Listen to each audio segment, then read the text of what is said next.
Markets are jittery.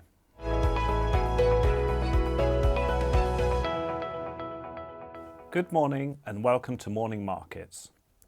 Investors are nervous due to ongoing back and forth between US and China on trade, growing unease about valuations in the US tech sector, and ongoing problems in the private credit market.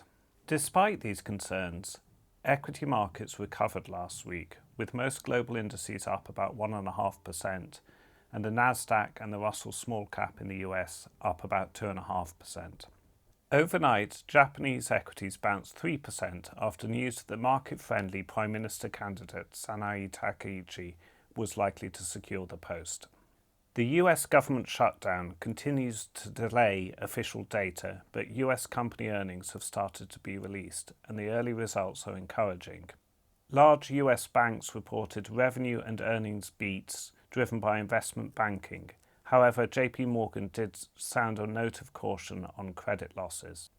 In Europe, LVMH reported a return to sales growth, which resulted in a sharp jump in their share price, and Nestlé's combination of cost-cutting and volume growth was well received by the market. In Taiwan, TSMC gave a bullish assessment of AI demand.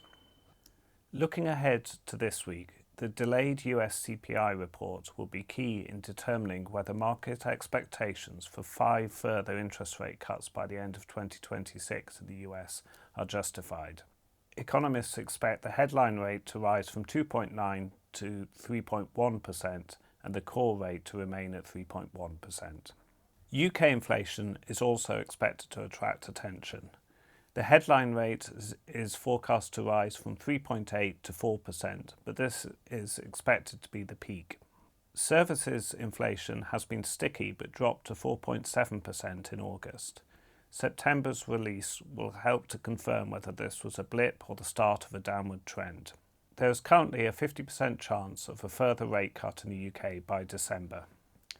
Data on retail sales, public finances and the UK activity PMI indices will also be released this week.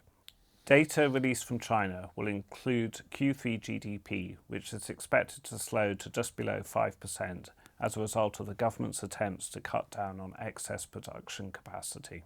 Finally, earnings season will start to pick up, with releases from Tesla, Ford, GM and Intel and many more. Thank you for listening.